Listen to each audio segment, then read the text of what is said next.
Rule दो बहुत simple तरीका बतलाऊंगा इस पूरे वीडियो में। इतना सिंपल बताऊंगा कि आपको तुरंत समझ में आएगा और आप कभी भी नहीं भूलने वाले हो। ठीक है, तो जो पहला तरीका है कि मैं x की एक वैल्यू रखूंगा, y की दूसरी वैल्यू निकालूंगा, जिससे मुझे कोऑर्डिनेट्स मिलते जाएंगे।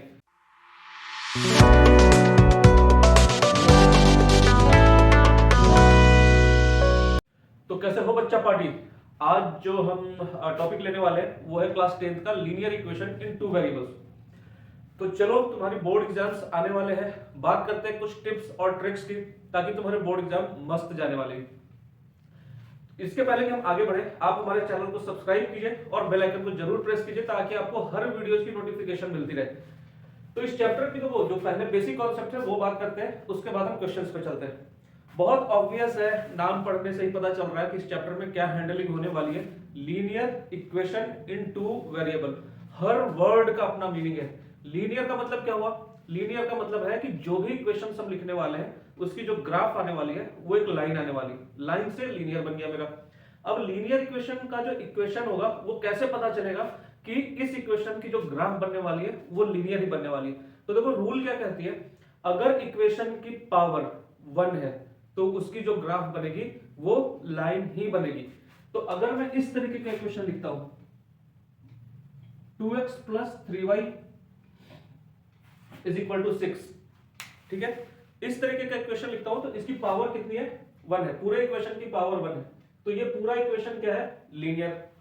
ठीक है, दूसरी चीज क्या आती है? इक्वेशन। एक्सप्रेशन नहीं कह रहा है, इक्वेशन। इक्वेशन का मतलब मैंने क्या बताया था कि इज इक्वल टू के बाद भी कोई डिजिट रहेगी, एक एलएचएस पार्ट रहेगा और एक आरएचएस पार्ट रहेगा। तो इसका मतलब है ये लीनियर इक्वेशन है, अगेन इन टू वेरिएबल्स। तो इसमें कितने वेरिएबल्स है? x और y दो वेरिएबल है, तो इससे पूरे इक्वेशन को कहेंगे हम लोग linear equation in two variable. तो अभी मैंने क्या बताया कि जो linear equation in two variables होते हैं उसका अगर ग्राफ ड्रॉ किया जाए तो वो एक लाइन आती है। ठीक है, तो चलो इसका ग्राफ ड्रॉ करते हैं और देखते हैं कि एक लाइन आती है कि नहीं। तो बेसिक रूल क्या कहते हैं कि अगर आपको कोई ग्राफ ड्रॉ करना है तो मल्टीपल पॉइंट्स लेने हैं, उन पॉइंट्स को मीट करानी है, तो पता चलेगा कि मेरे को ग्राफ कैसी आती है। तो अगर एक लाइन ड्रॉ करना है तो मिनिमम कितने पॉइंट्स आपको लेने? एक पॉइंट से क्या आप एक लाइन ड्रॉ कर सकते हो? अगर आपने एक पॉइंट लिया, इससे एक पर्टिकुलर लाइन ड्रॉ कर सकते हो? नहीं कर सकते। इससे जाने वाली लाइंस इनफाइनाइट होंगी, सारी लाइंस इस एक पॉइंट से जा सकती है। तो इसका मतलब है कि एक पर्टिकुलर पॉइंट लेकर के मैं ये डिसाइड नहीं कर पाऊंगा कि कौन सी लाइन का ये इक्वेशन दिया हुआ। दो पॉइंट से एक पर्टिकुलर लाइन ड्रॉ कर सकते हो? यस। इस दो पॉइंट से सिर्फ और सिर्फ यही लाइन जा सकती है और कोई लाइन नहीं जा सकती। तो मुझे मिनिमम 2 पॉइंट है, मैक्सिमम आपकी मर्जी, आप 20 ले लो, 25 ले लो, आपके पास टाइम है तो आप लो। ठीक है, पर रूल क्या कहते हैं कि मिनिमम आपको 2 पॉइंट्स ड्रॉ करने ही करने हैं, जिससे कि आप एक पर्टिकुलर लाइन ड्रॉ कर सके। तो चलो हम देखते हैं कि इसकी लाइन कैसे ड्रॉ होगी। रूल दो बहुत सिंपल तरीका बतलाऊंगा इस पूरे वीडियो में। इतना सिंपल बताऊंगा कि आपको तुरंत समझ में आएगा और आप कभी भी नहीं भूलने वाले हो। ठीक है, तो जो पहला तरीका है कि मैं x की एक वैल्यू रखूंगा, y की दूसरी वैल्यू निकालूंगा, जिससे मुझे कोऑर्डिनेट्स मिलते जाएंगे। तो सबसे पहले मैंने रखा x इज इक्वल टू 0। तो here 2 into 0 plus 3y is equal to 6, then 3y is equal to 6। तो y की वैल्यू कितनी आ गई? 2। 6/3 2। तो मेरे पॉइंट्स क्या निकले? x coordinate 0, then y coordinate 2। एक पॉइंट मेरा ये निकल गया। दूसरे केस में मैं y इज इक्वल टू 0 रख लेता हूं, then 2 into x plus 3 into 0 is equal to 6। Here 2x is equal to 6, then x is equal to 3। Coordinates में पहले x कोऑर्डिनेट ही लिखा जाएगा, तो हियर कोऑर्डिनेट विल बी 3,0। मुझे ग्राफ पर 2 पॉइंट मिल गए, 2 पॉइंट को लोकेट करनी है, मिलानी है, मेरे को लाइन मिल जाएगी। तो ये मेरी ग्राफ मैं इधर बताता हूं, ये है मेरी ग्राफ 0 1 2 3 4, 1 2 3 4। ये y एक्सिस, ये x एक्सिस 0,2, x पर 0 y पर 2, दिस पॉइंट, एंड 3,0 x पर 3 एंड y पे 0, तो दिस पॉइंट। इस दोनों पॉइंट को मिलाने से मेरी ग्राफ कंप्लीट हो जाती है। तो इस तरीके से मैं किसी भी linear equation in two variables के ग्राफ बहुत इजीली खींच सकता हूं। देखो, आपको x वेरी कराओ, y वेरी कराओ, ये एक्यूमेन आपका रहेगा, कि किस तरीके से x वेरी कराने से मुझे y की इंटीजर मिले। देखो फ्रैक्शन मिलेगा, प्रॉब्लम कुछ नहीं है, प्रॉब्लम यहां पर लोकेट करने में। लाइक आपको अगर 3.75 पॉइंट मिल जाती है, आप इस पर कैसे लोकेट करोगे 3.75, मुश्किल होगी। तो कोशिश यही करना कि x की वैल्यू में इंटीजर लूं, ऐसा लूं कि y की वैल्यू भी इंटीजर है, या फिर y की वैल्यू में ऐसा इंटीजर लूं कि x की वैल्यू इंटीजर है, ताकि पॉइंट्स को लोकेट करना इजी हो। तो ठीक है, पहला जो कॉन्सेप्ट आज हमने बात किया वो कॉन्सेप्ट यही कह रहा है कि लीनियर इक्वेशन का जो ग्राफ आएगा वो एक लाइन आएगा, पहली चीज। अब दूसरे कॉन्सेप्ट पे चलते हैं जो बहुत बहुत बहुत इंपॉर्टेंट है और बोर्ड एग्जाम में 100% सवाल पूछता ही है, 2 मार्क्स के या 3 मार्क्स के। देखो वो कॉन्सेप्ट क्या पूछता है, आपको 2 लाइन के इक्वेशन दे दिए गए हैं, आपको यह बताना है कि वो दोनों लाइन पैरेलल जाएंगी, इंटरसेक्ट करेंगी या फिर कोइंसिडेंट करेंगी। पैरेलल मींस कहीं नहीं कटेंगे, intersect means it will intersect at one point, and coincident means it will lie on each other, एक के ऊपर एक लाई करेंगे।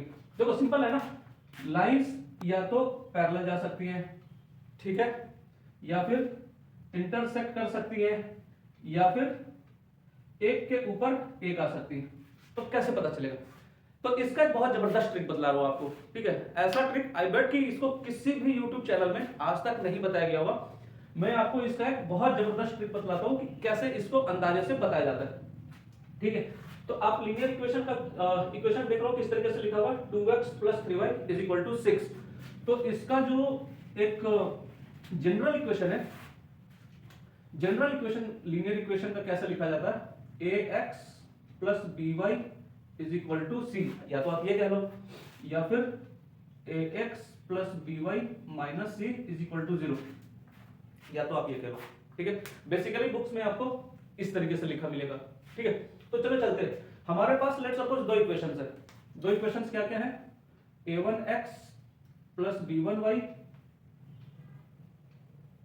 + c1 = 0, and the second equation is a2x + b2y + c2 = 0। ये 2 इक्वेशंस है। हमें ये बताना है कि इन दोनों इक्वेशंस को जब मैं ग्राफ पे ड्रॉ करूंगा तो कौन सा पैटर्न आएगा, ये दोनों पैरेलल जाएंगे या इंटरसेक्ट करेंगे या कोइंसिडेंट करेंगे। तो देखो ट्रिक क्या कहती है कि ग्राफ में 3 कोएफिशिएंट्स हैं, a1 b1 एंड c1। अगर इस इक्वेशन को ले तो a और b एंड c 3 चीजें हैं। तो ग्राफ के a एंड b ये क्या डिसाइड करेंगे, स्लोप ऑफ ग्राफ, ठीक है। एंड c क्या डिसाइड करेगा, intersection point on x axis, ठीक है। बस इतना याद रखना, a एंड b ये डिसाइड करेगा कि ग्राफ की स्लोप क्या है, c क्या डिसाइड करेगा, इंटरसेक्शन पॉइंट क्या है, ठीक है। तो अब अगर मैं ये रूल लिखता हूं, ये दोनों इक्वेशंस है, ये रूल लिखता हूं, a1/a2 = b1/b2 = c1/c2, ये रूल लिखता हूं, a1/a2 = b1/b2 = c1/c2। इसका मतलब क्या होगा कि दोनों ग्राफ का स्लोप भी बराबर है और दोनों ग्राफ एक ही पॉइंट पे कट भी कर रही है एक्स एक्सिस को। तो इसका मतलब ये हुआ कि दोनों ग्राफ का स्लोप क्या होती है, स्लोप बेसिकली एक्स एक्सिस के साथ कितना एंगल बना रहा है, इसको कहते हैं बेसिकली स्लोप। तो इसका मतलब दोनों ग्राफ का, दोनों लाइन की स्लोप भी बराबर है और एक ही पॉइंट पर कट रही, दोनों इसी पॉइंट पर कट रहे। इसका मतलब है कि दोनों ग्राफ एक के ऊपर एक आएंगी। तो ये रिलेशन किसका हो गया, कोइंसिडेंट लाइंस का, ठीक है, कोइंसिडेंट लाइंस। अगला रूल है a1/a2 = b1/b2 is not equal to c1/c2। It means slopes तो बराबर है, दोनों की थीटा सेम है, स्लोप्स इक्वल है, but intersection point on x axis is not same. तो इस तरीके की ग्राफ जो होंगी पैरेलल लाइंस आएंगी, इसको क्या बोलेंगे हम लोग, parallel. And the final equation is a1/a2 is not equal to b1/b2। It means slope ही बराबर नहीं है, ठीक है, a1/a2 और b1/b2 ही बराबर नहीं। तो उस केस में ग्राफ कैसी आएगी, एक की स्लोप ऐसी आएगी थीटा, दूसरे की स्लोप ऐसी आएगी। It means they are intersecting, it means they are intersecting, ठीक है। अब इसके बाद ये आता है कि कंसिस्टेंट लाइंस कौन सी है और इनकंसिस्टेंट लाइन कौन सी है।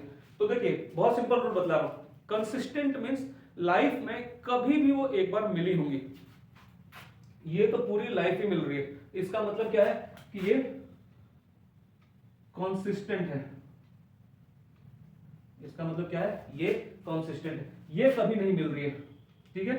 तो दिस इज नॉट कॉन्सिस्टेंट, ये भी एक बार मिली है लाइफ में, it means this is also consistent, ठीक है। तो ये बेसिक कॉन्सेप्ट था जो अभी मैंने linear equation in two variable का डील कर लिया। अगले वीडियो से हम एक्सरसाइज पर चलेंगे और क्वेश्चंस को वन बाय वन करके चेक करेंगे कि अभी जितनी भी चीजें हमने डिस्कशन करी है ये वहां पर वैलिड होती है या नहीं होती है।